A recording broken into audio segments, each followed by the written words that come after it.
A hi hello welcome back to Earth Sessions channel. So இன்னைக்கு நம்ம என்ன பார்க்க போறோம் அப்படின்னா, ஆக்னே ஸ்கின்னை எப்படி சரி பண்றது அதை பத்தி தான் நம்ம பார்க்க போறோம். யூஸ்வலா ஆக்னேங்கிறது எல்லாருக்கும் இருக்குன்னு சொல்ல முடியாது. யூஸ்வலா ஆக்னே எல்லாத்துக்கும் இருக்குன்னு சொல்ல முடியாது.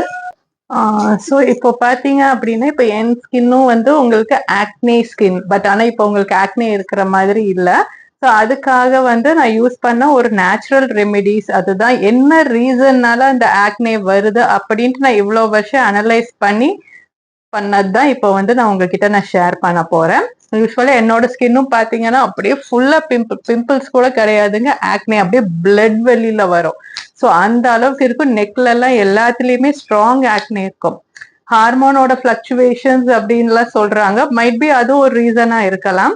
பட் எதுவா இருந்தாலும் நம்மளுக்கு இந்த மந்த்லி வர சைக்கிள்ஸ் டைம்ல கண்டிப்பா பிம்பிள்ஸ் வரும், அதுவும் ஒரு ரீசனா இருக்கலாம்.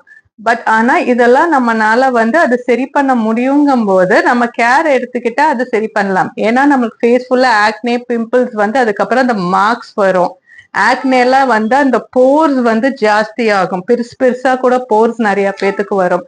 ஸோ இவ்வளோ ப்ராப்ளம்ஸ் நம்மளுக்கு வருங்க. ஸோ இப்போ என்ன பண்ணலாம் அப்படின்னா, மெயினா நம்பர் 1 நிறைய இருக்குங்க, சொல்யூஷன்ஸ் நிறைய இருக்கு. ஸோ அதுல சில சொல்யூஷன்ஸ் நான் உங்களுக்கு சொல்றேன். ஸோ யூஸ்வலா எப்போதுமே ஆயிலி ஸ்கின் இருக்கிறவங்க நல்லா ஃபேஸ் வாஷ் பண்ணிட்டே இருக்கணும். ஸோ ஃபேஸ் வாஷ் பண்ணும்போது ஆக்னே ஆயில் ஸ்கின்னுக்கு இருக்கிற மாதிரி ஒரு ஃபேஸ் வாஷ், நீங்க யூடியூப் அது இதெல்லாம் பாத்தீங்கன்னா இந்த ஃபேஸ் வாஷ் பெட்டர், அந்த ஃபேஸ் வாஷ் பெட்டர் அப்படின்ட்டு இருக்கும். பட் எல்லா ஃபேஸ் வாஷும் நம்ம ஆக்னே ஸ்கின்னுக்கு அது செட் ஆகாது. ஸோ ஆக்னே ஸ்கின்னுக்கு செட் ஆகக்கூடிய ஃபேஸ் வாஷ் என்ன அப்படிங்கிறத பார்க்கணும். ஸோ அது நான் அடுத்தடுத்த வீடியோஸ்ல என்ன ஃபேஸ் வாஷஸ் ஆக்னே ஸ்கின்னுக்கு ஆயில் ஸ்கின்னுக்கு பெஸ்ட்ங்கிறத நான் உங்களுக்கு சொல்றேன். ஸோ அது ஒரு ரீசன் ஆயிடுச்சா. ஸோ அதுக்கப்புறம் என்ன அப்படி பார்த்தீங்கன்னா, நெக்ஸ்ட் பார்த்தீங்கன்னா நம்மளோட ஸ்கின்னை அடிக்கடி ஃபேஸ்ல கை வச்சுட்டு போறது ஒரு ரீசன். ஏன் அப்படின்னா, நம்ம தொடும்போது நம்ம கையில கிச்சன்ல இப்போ ஒரு பொருள் எடுக்கிறோம்னா அந்த பொருள்ல அவ்வளோ கிருமிகள் இருக்கும். நம்ம யூஸ்வலா அந்த ஃபிங்கர்ஸை வச்சுதான் நம்ம ஃபேஸை தொடுறோம். ஸோ ஆட்டோமேட்டிக்கா அதுல இருக்கிற ஜெர்ம்ஸ் நம்ம ஃபேஸுக்கு போகும்போது பாக்டீரியாஸ் எல்லாம் ஃபார்ம் ஆகி நம்மளுக்கு பிம்பிள்ஸ் வருது. ஸோ அது ஒரு மெயின் ரீசன். ஸோ எப்போதுமே நம்ம ஃபுல்லா 24 மணி நேரம் கையை வாஷ் பண்ணிக்கினே இருக்க முடியாது. ஸோ ஃபேஸுக்கு கொண்டு போக மட்டும் கொஞ்சம் கான்சியஸா இந்த பின்னாடி இருக்கிற கையை வச்சு இப்படி தொடங்க. ஏன்னா இங்க ஜெர்ம்ஸுக்கு நம்ம இதை வச்சு நம்ம எதையும் எடுக்க போறது இல்லை, இல்ல ஹேண்டில் தான் ஓபன் பண்ண போறது இல்லை, இல்ல 2 வீலர் ஓட்ட போறது இல்லை. எல்லாமே நம்மளுக்கு இந்த ஃப்ரண்ட் 5 ஃபிங்கர்ஸ் இருக்க இந்த பாம்ஸ்ல தான் எல்லாமே இருக்கும். ஸோ எப்போதுமே பாம்ஸ் வச்சு நீங்க ஃபேஸுக்கு கொண்டு போகாதீங்க. ஸோ அடுத்தது பாத்தீங்கன்னா, உங்களுக்கு நிறைய பேத்துக்குன்ட்டு இல்லை, ஒரு 50% ஆஃப் த பீப்புளுக்கு மில்க் அந்த ப்ராடக்ட்ஸ் ப்ராப்ளமேட்டிக்கா இருக்கும். ஏன்னா நம்ம குடிக்கிற பாலோட இது ஹார்மோன்ஸ், அந்த மாட்டோட ஹார்மோன்ஸ் வேற, நம்ம ஹார்மோன்ஸ் வேற. ஸோ அப்படி பாலை நீங்க பால் சம்பந்தப்பட்ட தயிர் பிளஸ் பன்னீர் சீஸ் இதெல்லாம் நீங்க சாப்பிடும் போது என்ன ஆகும்னா, ஓவரா ஆயில்னஸை நம்மளுக்கு சுரக்கும்.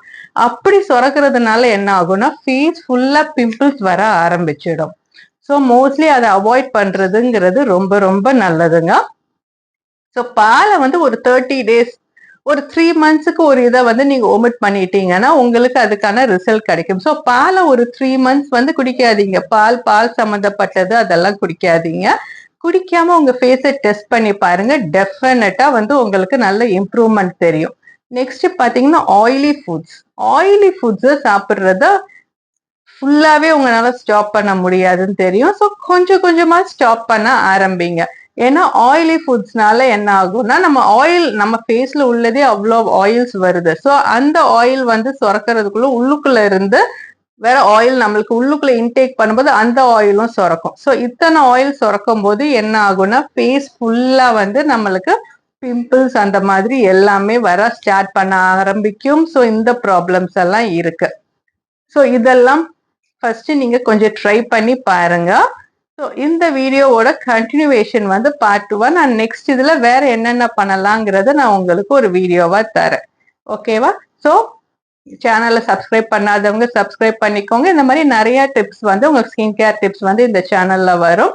டெஃபினட்டா இந்த தடவை கண்டினியூஸா போஸ்ட் பண்றதுக்கு நான் ட்ரை பண்றேன். ஸோ இதோட பார்ட் 2ல நான் உங்களை மீட் பண்றேன்.